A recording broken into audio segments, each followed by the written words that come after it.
Okay students, तो हमने refractive index की बात करी थी कल, इससे पहले वाले वीडियो में भी। तो मान लीजिए कि अगर लाइट रेज़ जो है, बहुत सारे लाइट रेज़ हैं और पैरेलल मीडियम है एक, और उसमें वो फर्स्ट मीडियम, सेकंड मीडियम और थर्ड मीडियम में ये पास हो रहे हैं, तो उनके रिफ्रैक्टिव इंडेक्स किस तरह से रिलेशन में होंगे, ये हम यहाँ पे बता रहे हैं। तो जैसे मान लीजिए मीडियम 1, मीडियम 2, मीडियम 3 है यहाँ पर।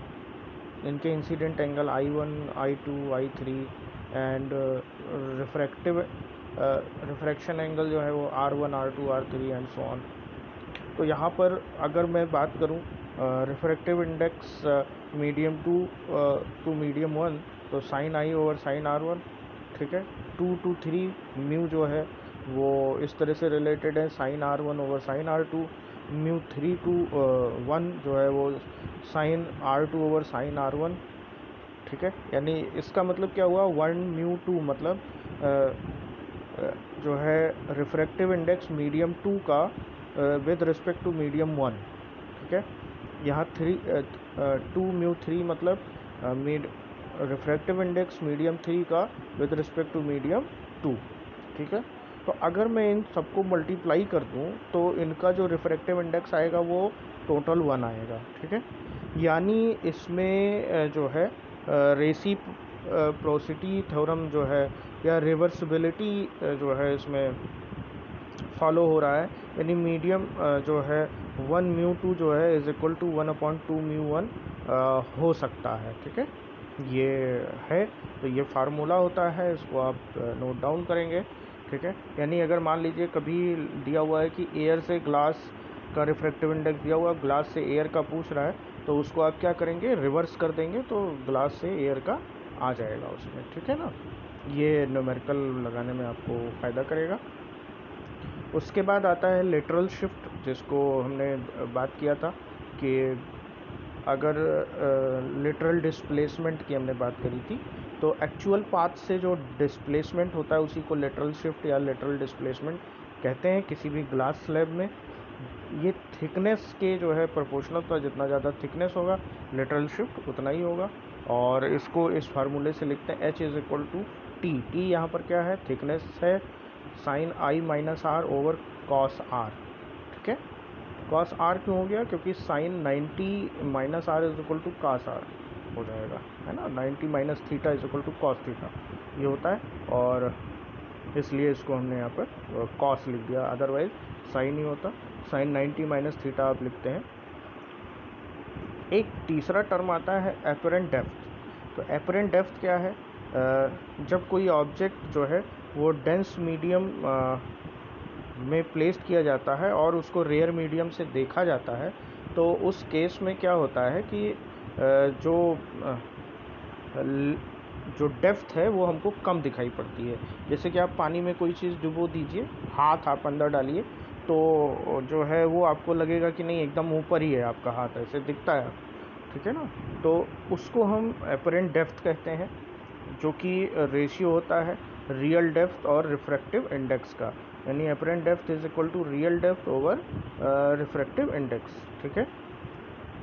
तो रिफ्रैक्टिव इंडेक्स जो है वो किसी भी मीडियम के लिए एक से ज़्यादा होता है, ठीक। इसलिए जो एपरेंट डेप्थ है वो रियल डेप्थ से हमेशा कम होगा, ठीक है। मतलब किसी भी मीडियम में जाएंगे तो रिफ्रैक्टिव इंडेक्स एक से ज़्यादा होगा, तो एपरेंट डेप्थ क्या होगा, वो रियल डेप्थ से कम होगा, इसीलिए वो हमको थोड़ा सा ऊपर दिखाई पड़ता है कोई भी ऑब्जेक्ट वाटर से, ठीक है। अब इसमें लिखा है the height through which an object appears to raised in denser medium is called normal shift और एपरेंट शिफ्ट, ठीक है। यानी जितना मतलब जो हाइट है, रियल हाइट से जितना वो ऊपर हमको दिखाई पड़ता है, उसी को हम जो है एपरेंट शिफ्ट कहते हैं या नॉर्मल शिफ्ट कहते हैं। Normal shift is equal to real depth minus apparent depth, ठीक है ना।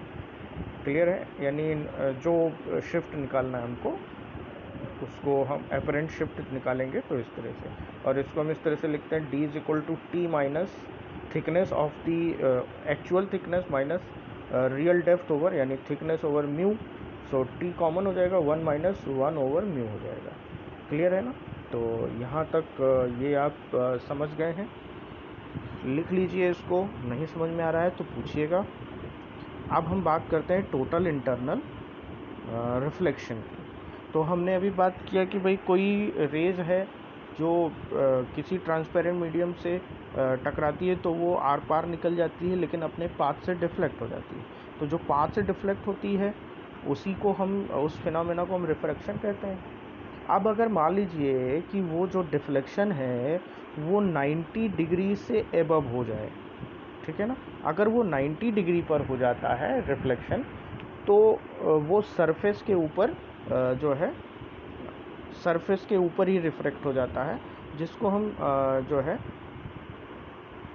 क्रिटिकल, उस एंगल पे जिस पे वो सरफेस पे रिफ्लेक्ट हो जाता है उसको हम क्रिटिकल एंगल कहते हैं। और अगर मान लीजिए वो क्रिटिकल एंगल से ऊपर चला जाता है तो जो लाइट रेज है वो मीडियम, जिस मीडियम से आया है उसी मीडियम पर जो है रिफ्रैक्ट होता है, उसी मीडियम पे रिफ्रैक्ट हो जाता है। इसको हम कहते हैं टोटल इंटरनल रिफ्लेक्शन। ठीक है, यानी यहाँ पर आप देख सकते हैं इसी मीडियम में आया और उसी में वापस चला गया। तो the total internal reflection is phenomena in which a ray light traveling from a optically denser into an optically rare medium at an angle of incidence greater than the critical angle for two medium is totally reflect back into the same medium। इसको हम कहते हैं total internal reflection. Necessary condition क्या है internal reflection का? Total internal light जो है वो ऑप्टिकल डेंसर से ऑप्टिकल रेयर मीडियम में जाना चाहिए। दूसरा, इंसिडेंस एंगल जो है वो ग्रेटर दैन होना चाहिए क्रिटिकल एंगल से। ठीक, क्रिटिकल एंगल क्या होता है? जब कोई ऑप्टिकली डेंसर मीडियम से एंगल 90 डिग्री पर रिफ्रैक्ट हो जाता है तो उस इंसिडेंस एंगल को हम क्रिटिकल एंगल कहते हैं, यानी sine i c is equal to 1/μ हो जाएगा। ठीक है, अब केस क्या होगा? अगर इंसिडेंस एंगल जो है वो क्रिटिकल एंगल से छोटा होगा तो रिफ्रैक्शन होगा, अगर उसके बराबर होगा तो ग्रेजिंग एमर्जेंस होगा, मतलब सरफेस के ऊपर जो है वो लाइट रेस फैल जाएगी। और अगर ये ज़्यादा हो जाएगा, बड़ा हो जाएगा क्रिटिकल एंगल से, तो ये टोटल इंटरनल रिफ्लेक्शन हो जाएगा। ठीक है ना? इसका एप्लीकेशन कहाँ कहाँ है? एप्लीकेशन जो है, एक तो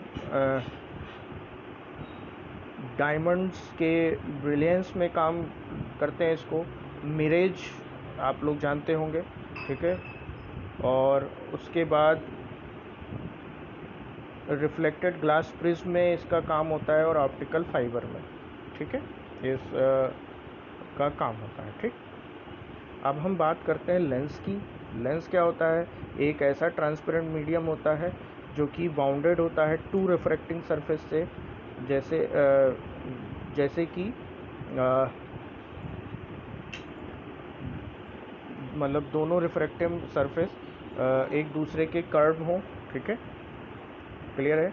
अगर मान लीजिए कोई थिकनेस ऑफ द लेंस जो है वो नेग्लिजिबल कर दें, तो या कहें कि if the thickness of the lens is negligible small in comparison to the object distance और इमेज डिस्टेंस, तो इसको हम थिन लेंस कहते हैं।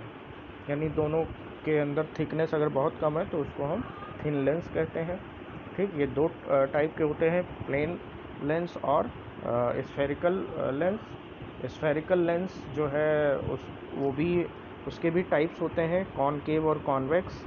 ठीक है, तो इस पे हम कल डिस्कस करेंगे। Thank you.